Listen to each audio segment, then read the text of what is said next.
September 17, 2019, Brooklyn, New York. Samuel had always been an active Twitter user. It was the first thing he looked at in the morning and the last thing he checked at night. As a freelance journalist, Twitter was both his source of information and his platform for sharing his articles. But one particular Tuesday, a notification popped up that would forever change his life. At Dark Dreamer 91 follows you now. Curiosity piqued, Samuel tapped on the profile. It was a recently created account with just a handful of tweets, all cryptic, written in a sequence of fragmented prose. Beneath the crescent moon, the shadows play. Seek and you shall find. #Midnight Challenge. As Samuel scrolled, he found himself irresistibly drawn to a black and white photo of a derelict building captioned, "Are you brave enough to face your darkest fears?" 1771, Millwood Avenue. Midnight. #Midnight Challenge. The image was jarring. The building seemed to have been a schoolhouse once, but now its windows were smashed, its paint peeling off like old scabs. Nature had reclaimed much of it, with ivy snaking up its walls and rust-red stains dripping from where rain had seeped in. And just in the corner, there was the faintest hint of a face, or maybe two, hollow-eyed and staring directly at the viewer.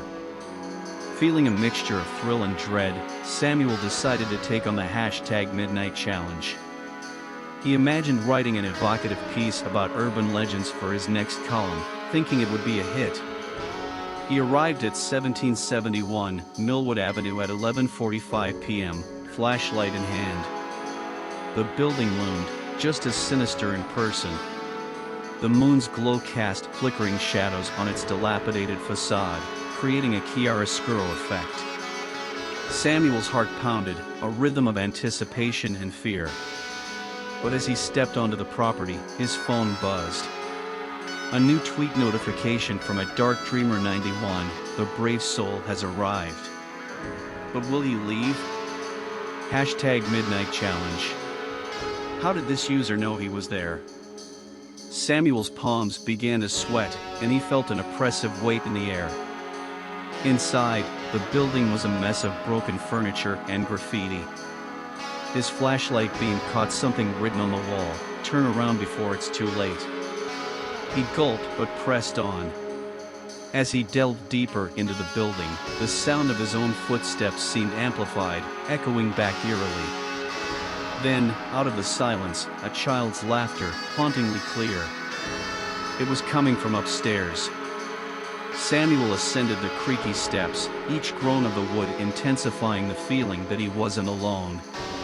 As he reached the top, he found a room with a single chair in the middle. Tied to it was a raggedy old doll with button eyes, one of which was missing.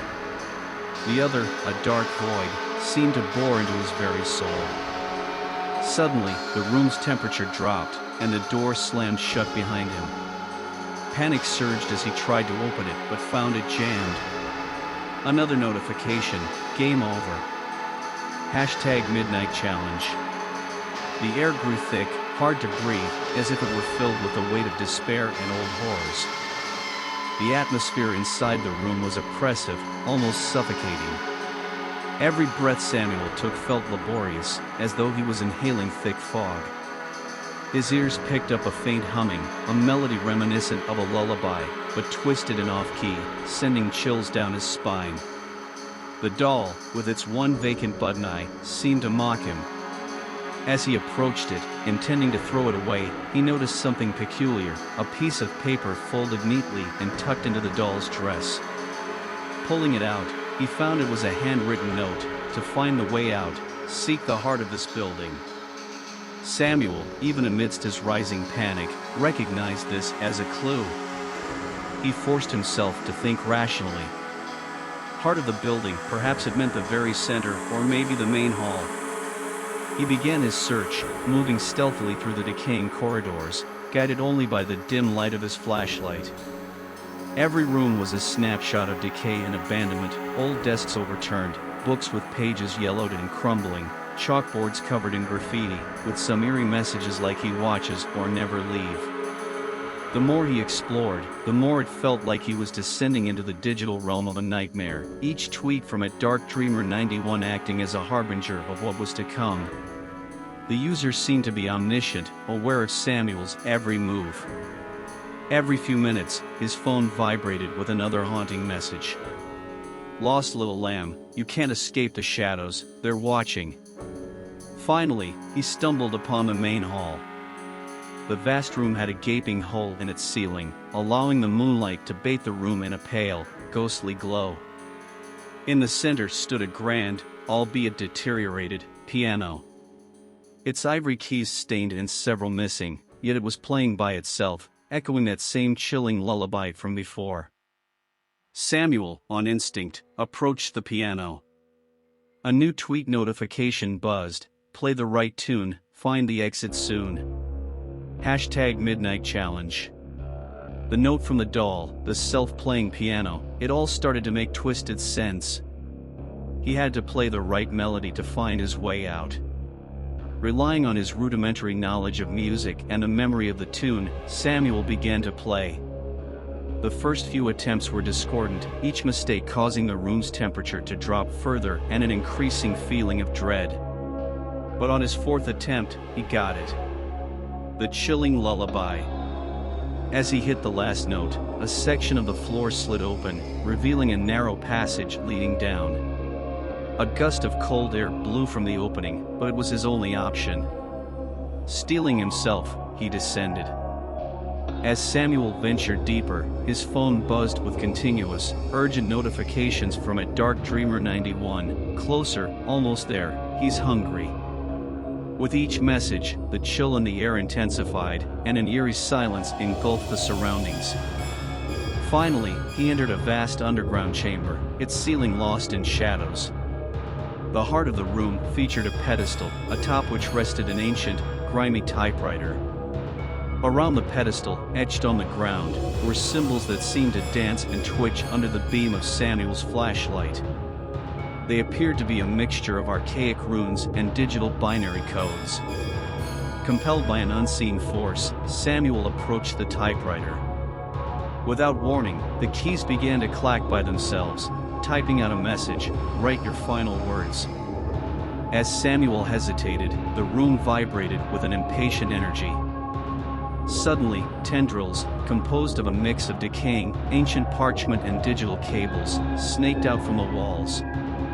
One wrapped around Samuel's wrist, pulling him towards the typewriter, forcing his fingers onto the keys. Samuel fought back, but the tendrils were unyielding, each touch leaving a burning mark on his flesh. More tendrils emerged, some forcing his fingers to type, while others began to constrict around him, digging into his skin, drawing blood, and merging flesh with ancient paper and modern tech. As the blood flowed, it seemed to be absorbed by the runes, which began to pulsate and emit an eerie glow. The typewriter clacked wildly, crafting Samuel's tragic narrative. Lost in the void between the ancient and the digital, a soul is consumed. The tendrils tightened their grip, causing horrifying lacerations, his blood spilling and merging with the glowing symbols, completing some ancient, digital ritual. With one final, agonizing scream, Samuel's body was pulled into the ground, leaving behind only the still clacking typewriter and the glowing runes. Hours, or perhaps days later, a notification appeared on the Twitter feed of all who followed Samuel. @DarkDreamer91 completed the #Midnight Challenge. Are you next? Attached was a photo of the typewriter, its keys stained with fresh blood, and in the shadows, the faint outline of a face, a twisted amalgamation of Samuel and the digital entity. Hey, sacred screamers, it's Creed here. If this tale made your heart race and sent shivers down your spine, don't forget to hit that like button. Share the horror, subscribe to the Sacred Screams Sanctum, and drop a comment below. Always remember, behind every screen, darkness waits. Until next time.